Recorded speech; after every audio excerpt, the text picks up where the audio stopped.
हरियाणा की विभानी मनीषा हत्याकांड ने हर किसी को हिलाकर रख दिया। जिस हालत में मनीषा की लाश मिली थी, उसे देखकर परिजनों के साथ साथ गांव वाले अभी भी सदमे में हैं। तो इसी बीच गुरुवार सुबह महिला टीचर मनीषा का 9 दिन बाद गांव में ही अंतिम संस्कार कर दिया गया। मनीषा को उनके छोटे भाई नितेश ने मुखाग्नि दी। शव को सिविल अस्पताल से सीधा गांव ढाणी लक्ष्मण के शमशान घाट लाया गया था। पिता संजय सहित ग्रामीण शमशान घाट पर पहले से ही मौजूद थे। जैसे ही मनीषा को मुखाग्नि दी गई, वैसे ही पूरा परिवार और गांव वाले फूट फूट कर रोने लगे। इस दौरान गांव वालों ने मनीषा अमर रहे के नारे भी लगाए। आपको बता दें, बुधवार को दिल्ली एम्स में पोस्टमार्टम के बाद शव को सिविल अस्पताल ले जाया गया था।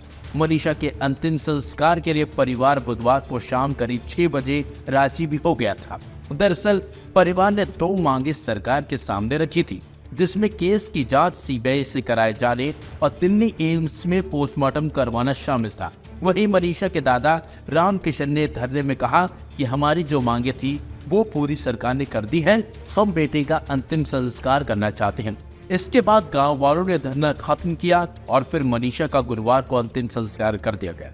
हुआ यह था कि बुधवार को मुख्यमंत्री नायब सैनी ने खुद जानकारी दी थी कि मनीषा के परिवार की मांग के आधार पर सरकार निष्पक्ष जांच के लिए केस सीबीआई को सौंपने जा रही है। आपको बता दें, भिवानी के गांव ढाणी लक्ष्मण की 18 साल की मनीषा पड़ोस के गांव सिंघानी के निजी प्ले स्कूल में शिक्षिका थी। 11 अगस्त को मनीषा स्कूल गई लेकिन वापस नहीं लौटी। 13 अगस्त को खेतों में उसका शव मिला। परिवार ग्रामीणों ने दुष्कर्म और हत्या के आरोप लगाए थे। वहीं प्रदेश सरकार ने दिल्ली एम्स से पहले 2 बार भिवानी और रोहतक पीजीआई में पोस्टमार्टम करवाया। दोनों रिपोर्ट्स में मौत जहर से होने और दुष्कर्म न होने की पुष्टि हुई। घटना के विरोध में पूरे प्रदेश में कई जगह प्रदर्शन भी हुए। अंतिम संस्कार स्थल पर किसी भी अप्रिय घटना को रोकने के लिए पहले ही पुलिस बल और रैपिड एक्शन फोर्स की तैनाती कर दी गई थी। शव यात्रा के मार्ग को साफ करने के लिए जेसीबी मशीनों का इस्तेमाल किया गया था। जबकि गुरुवार को मनीषा के अंतिम संस्कार से पहले किसी तरह का कोई बवाल न हो, इसे देखते हुए नेट तक बंद कर दिया गया था। इस मामले में शुरुआती आपको बता दें, भिवानी अस्पताल में पोस्टमार्टम हुआ था, जिसमें कहा गया था कि गला रेतकर हत्या की गई। गले पर 29 mm कट का निशान है, जिससे परिजन भड़क गए थे और बेटी के शव को लेने से इनकार कर दिया था। मामला तूल पकड़ने लगा तो नायब सिंह सैनी सरकार ने एसपी को हटा दिया और थाने के 5 पुलिसकर्मियों को लापरवाही बरतने पर सस्पेंड कर दिया। हालांकि 18 अगस्त को मामले में नया मोड़ तब आया जब पुलिस ने दावा किया कि मनीषा ने कीटनाशक खाया था और सुसाइड नोट की भी बात पुलिस ने कही थी। पोस्टमार्टम दोबारा पीजीआई रोहतक में हुआ और मेडिकल बोर्ड ने कहा कि पेट में कीटनाशक मिला है और रेप नहीं हुआ है। हालांकि लोगों और परिजनों ने इस बात को सिरे से खारिज कर दिया था और इसी बात को लेकर 9 दिन तक बवाल होता रहा। बेटी के गांव के आसपास पुलिस की फौज तैनात कर दी गई थी ताकि कोई बवाल न हो, लेकिन अब परिवार मान गया क्योंकि परिवार की बातों को सरकार ने मान लिया। इसी के बाद गुरुवार को मनीषा का अंतिम संस्कार कर दिया गया और अब सीबीआई जांच इस मामले में अब जुट चुकी है और अब देखना होगा कि इस मामले में अब क्या कुछ सीबीआई सामने लेकर आती है।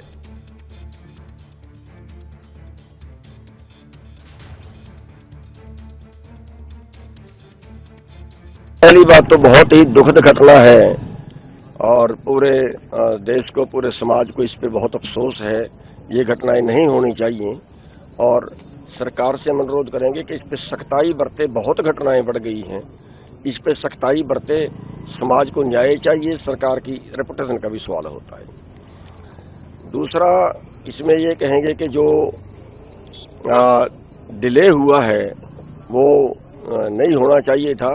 उसमें कहीं ना कहीं जहां भी अगर किसी की ढील रही है, किसी की अगर गलत रिपोर्ट दी है, तो सीबीआई जो जांच है वो भी उसमें साथ हो। अगर कोई किसी पुलिस वाले ने किसी मुजरिम को बचाने की कोशिश की है या हॉस्पिटल ने कोई रिपोर्ट गलत देने की कोशिश की है, तो उनके ऊपर भी सीबीआई तुरंत साथ में ही कार्रवाई करे, क्योंकि वो भी दोषी बनते हैं।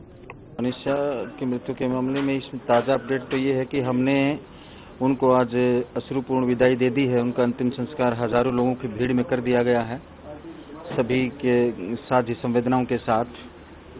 परिवार और जन भावना ये थी कि सीबीआई जांच और एम्स की जो पोस्टमार्टम है वहाँ होना चाहिए। और वो होने के बाद परिवार ने कल शाम को धरने पर ये सभी से प्रार्थना की थी और हम भी लगातार प्रशासन की तरफ से प्रार्थना कर ही रहे थे सभी से, तो वो स्वीकार कर लिया गया है। और आज सुबह 8 बजे हजारों लोगों के साथ प्रशासन की मौजूदगी में बहुत शांतिपूर्ण तरीके से उस बहन को विदाई दे दी गई है। परिवार ने क्या कोई और मांग भी आप लोग? परिवार ने सिर्फ एक बात हमसे बार बार कही है, जब हम वहाँ अंतिम संस्कार पे मौजूद थे तो परिवार की तरफ से बात यही थी कि उन्हें और कुछ नहीं चाहिए, बेटी को न्याय चाहिए। और उस बेटी को न्याय के लिए सरकार ने सबसे बड़ी एजेंसी को ये जांच सौंप दी है और हम उम्मीद करेंगे कि जो छोटी मोटी किसी तरह की कोई चूक हो गई होगी तो उस चूक को ठीक करने का काम सीबीआई करेगी और जो भी तथ्य रहेंगे उनको सबके बीच में लाया जाएगा। और अगर कोई वास्तव में कोई गुनहगार मिलता है तो कानून के तहत उसे सख्त सजा दिलाने का काम सरकार और सीबीआई दोनों मिलकर के करेंगे। अभी भी चालू है? बहुत सारे कारण हैं, आपके साथ साथ मेरे भी सवाल हैं प्रशासन से, सरकार से, कि अगर मनीषा ने कोई जहरीला पदार्थ लिया है तो वो क्यों नहीं उस जगह पे चिल्लाई, या जब कोई आदमी जहर पीता है तो उसको ट्रीटमेंट के दौरान भी बांध के रखा जाता है, वो चिल्ला के कहीं भागी नहीं, या फिर जमीन क्यों नहीं नोची, हाथ पार पांव क्यों नहीं चलाए उन्होंने। दूसरा, जब कोई आदमी कीटनाशक पदार्थ लेता है, जहरीला पदार्थ लेता है, तो मुझे नहीं लगता कि कोई जानवर केवल उसके मुंह को नोचने का काम करेगा, फेस को नोचने का काम करेगा। मनीषा के किसी शरीर के दूसरे हिस्से पे कोई खरोंच तक नहीं है, तो क्या ऐसा कौन सा जानवर था जिसने केवल उसके फेस को नोचने का काम किया। पुलिस से मेरा सवाल है कि सुसाइड नोट को चौथे दिन क्यों लेके आए, पहले दिन से सुसाइड नोट क्यों नहीं लेके आए। और स्टूडेंट लाइफ में कौन ऐसा है जो व्हाइट पेपर यूज करता है, A4 पेपर यूज करता है, चाहे कितना ही बड़ा स्टूडेंट हो जाए, लेनदार पेपर यूज करता है। तो बहुत सारे सवाल ऐसे हैं। लिखावट की बात, जहां अब आप सबसे बड़ी बात, राइटिंग जो हैंड राइटिंग जो मैच है, फोरेंसिक जो रिपोर्ट जो आती है वहां से, हैंड राइटिंग की जो रिपोर्ट आती है मैच की, वो उसको आने में कम से कम हफ्तों या महीनों का समय लग जाता है। कैसे जिस दिन सुसाइड नोट आया उसी दिन कैसे वो रिपोर्ट भी आ गई। आज तक तो हरियाणा के इतिहास में ऐसा हुआ नहीं, लेकिन इस केस में ऐसे कैसे हुआ। तो ऐसे बहुत सारे कारण हैं जिन्हें पूरे हरियाणा के लोगों को, हमें ये लग रहा है कि सरकार इस हत्या को आत्महत्या में बदलना चाहती है।